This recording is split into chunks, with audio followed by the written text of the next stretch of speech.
Welcome to the channel. This channel is a window into those stories. It's the ones we talk about in the break room when no one's watching, the ones that stay with us. Being a doctor isn't just about treating wounds, it's about witnessing the deepest parts of the human condition. Pain, love, fear, guilt. Sometimes all in a single patient, sometimes with only seconds to decide what's right. I'm a doctor. I've seen things that don't always fit into textbooks. Moments that no protocol can prepare you for. Some of these stories are my own. Others were shared with me by colleagues, nurses, paramedics, people who, like me, carry the weight of these moments long after the shift ends. And tonight, I want to share with you a story that's still round in my mind. A case that started with a young man bleeding at my ER door and ended with a decision I wasn't ready to make. He begged me not to call the police, and what he told me next forced me to choose between protocol and compassion. This is not just a story about medicine, it's a story about what people are willing to endure for their own reasons. Let's begin. It was just past midnight, and like many of my stories begin, I had a freshly poured cup of coffee in my hand. I was walking down the corridor that leads directly to the ER doors when suddenly those doors slammed open, and I saw him. He stumbled in, barely able to stay on his feet. Couldn't have been more than 20. His shirt soaked in blood, clutching his left side tightly. He wasn't screaming, he wasn't speaking, just wide-eyed, focused on breathing fast and deep, like someone who'd been running for his life. I've seen bad trauma walk through those doors before. But this was different. Even from the far end of the hallway, I saw it in his face, in his eyes. I remember that look. It wasn't just fear, it was panic. The kind of panic people feel when they think they might not make it out alive. The triage nurse was closest to him and got there first, helping him stay upright, holding him just long enough for the wheelchair to arrive. Meanwhile, I rushed down the hall to help assess him. Together, we got him seated. We moved quickly, wheeling him straight into a trauma room. We lifted him onto the stretcher. He was pale, sweating, barely conscious. His blood pressure was dropping fast. It's not an uncommon scene in an emergency room.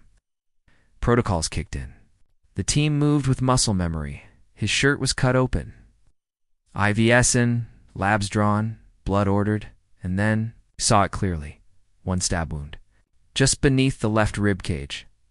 Deep. Very deep. The kind that could easily be fatal. As the team worked around him, I leaned in, calm but firm. "Can you tell me what happened? Who did this to you?" That's when he grabbed my sleeve. His voice, barely audible. "Please, don't call the police." For a moment I thought I'd misheard. "You were stabbed," I told him. "I need to know what happened. For your safety and for others." He stared at me silent. Said more than words. That's not a normal response. Most stabbing victims want justice. They want their attacker caught. But this guy, now he looked terrified not just of dying, but of what would happen if he spoke. "I tripped," he added quickly, looking away. "It was an accident. I'd heard it before, too many times. But this wound, this wasn't from a fall onto metal or glass. It was deliberate, angled, intentional. He also had a bruise on his left cheek and defensive scratches on his right forearm, signs of a struggle, signs of someone trying to protect themselves. But for now, those details had to wait. Stabilizing him was the priority. We gave him fluids to raise his blood pressure, pain meds, a blood transfusion.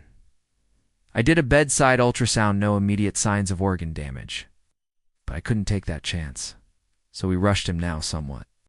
Stable to the CT scanner, I stayed beside the radiologist, watching every image slide by until we saw it. The blade had barely missed his spleen. By millimeters were the difference between life and death. We brought him back to the ER. I knew I still had a conversation to have. "You're safe now," I told him gently. "If someone did this to you, we can help." Shook his head, eyes welling up, jaw clenched tight. "No police," he said again. "Please, I can't talk to them." And this is where medicine and ethics collide like fire and gasoline. In violent cases, guns, knives, physical assault, the law requires us to report. It's protocol. It's policy. But then there's something else. Patient autonomy.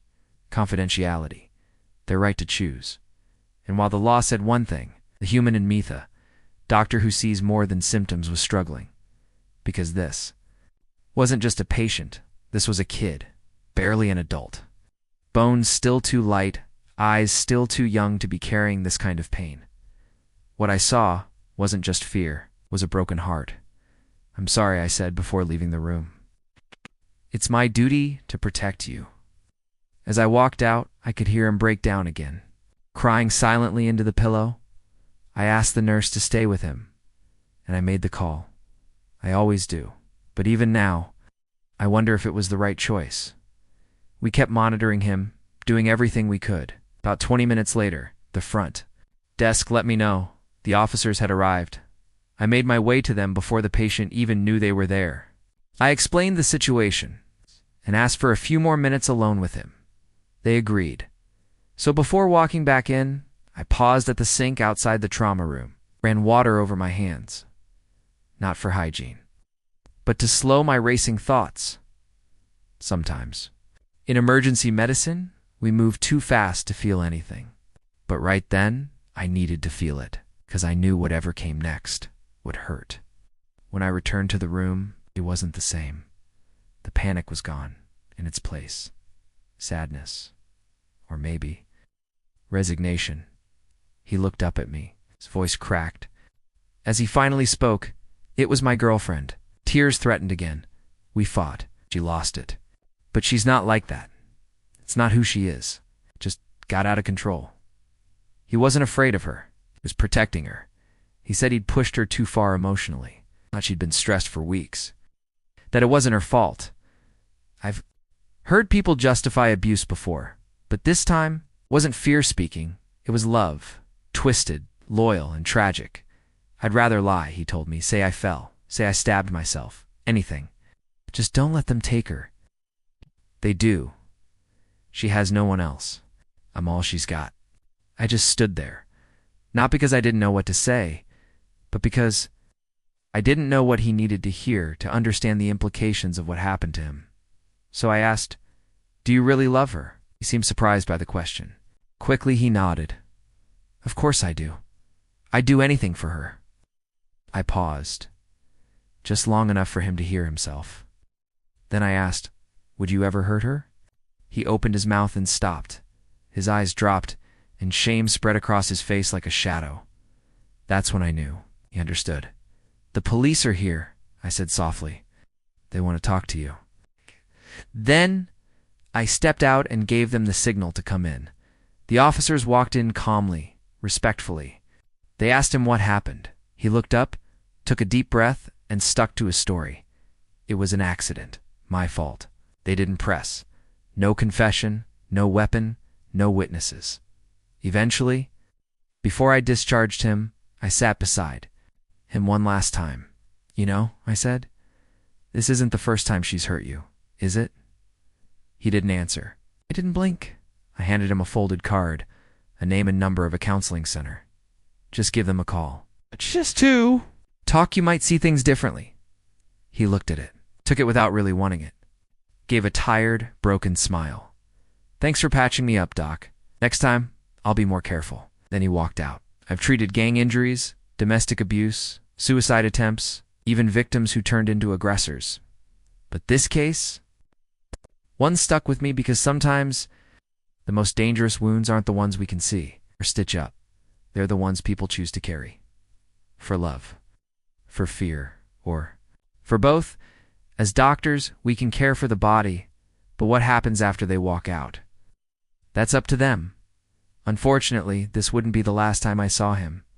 Have you ever been in a situation like this, or known someone who has? What Would you do to help them? Let me know in the comments. I'll be reading.